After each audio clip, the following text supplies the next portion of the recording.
每次完工之後，收到客人一句讚賞，都係對我哋團隊最大嘅鼓勵，亦都係我哋一直堅持做好設計裝修嘅原動力。如果有因應效果圖而需要加錢，我哋都會同客戶講清楚，唔會等到最後先至嚇親人。我哋公司流程一般就會拆晒成間屋，然之後就會彈晒所有墨線，等到客戶可以直接感受下個空間啱唔啱自己。簽約唔代表安心，設計裝修其實由第一步就已經分出高下。大家好，歡迎嚟到柏雅室內設計 YouTube Channel。我哋每個月都會帶大家睇唔同嘅單位，拆解裝修流程，分享實用設計概念同注意事項，等你裝修前可以行得更穩更精明。今次就同大家介紹我哋喺恆安邨做嘅一個案例。一開始當然係簽合約啦，不過簽完約唔代表可以放心喎。真正嘅流程而家先至開始，我哋會第一時間介紹公司內部嘅團隊俾客戶認識，因為成個設計群組可能有成10幾20個人，客戶其實唔容易知道邊位同事係負責邊個範疇，所以我哋都會作出介紹。為咗幫客戶了解清楚，我哋會提供影片同埋表格，等大家可以清晰表達自己嘅設計要求。當收集好資料之後，先會正式開始畫圖。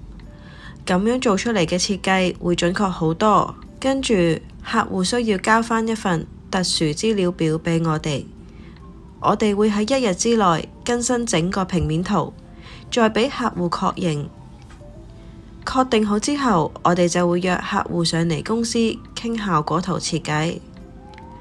一般效果圖會喺7日內完成，之後一定都會有修改嘅。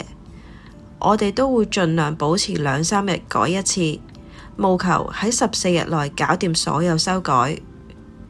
如果有因應效果圖而需要加錢，我哋都會同客戶講清楚，唔會等到最後先至嚇親人。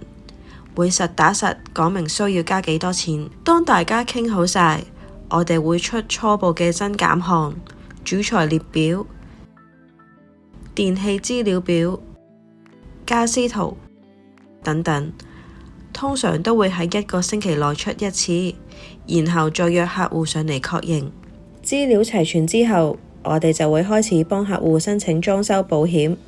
買完保險之後，就正式動工。先清拆，再開墨線，跟住就係敲定最終主材、設計圖同增減項，準備全面開工。我哋公司流程一般就會拆晒成間屋，然之後就會彈晒所有墨線，會將客戶確定嘅平面圖彈晒喺地面同牆身上，等到客戶可以直接感受下個空間啱唔啱自己。如果啱嘅話，客戶就可以簽名確認。完成咗彈墨線驗收之後，我哋就會開始做隱蔽工程，例如裝水喉。如果用到鋁喉，我哋會幫客戶做試水測試。至於冷氣嘅隱蔽喉管，我哋都會標示出嚟，等客戶現場睇清楚，冇問題先簽名確認。跟住就會驗水喉、電位掣、外牆位等等。我哋會同客戶一齊現場逐點 check， 睇下位置啱唔啱，有冇甩漏，同埋用料係咪跟返合同所講。如果一切無誤，客戶就會簽名俾我哋確認。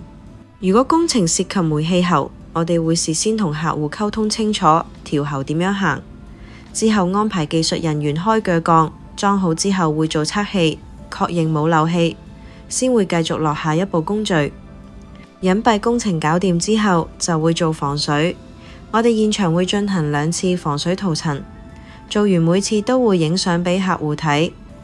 等客戶確認冇問題之後，就會試水。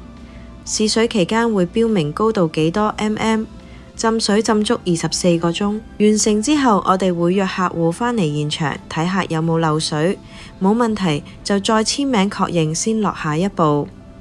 跟住就係砌瓷磚啦。我哋會根據客戶要求睇下要唔要做硬底，又或者用光濕砂去砌。有啲客戶要求會好 specific， 我哋都會配合。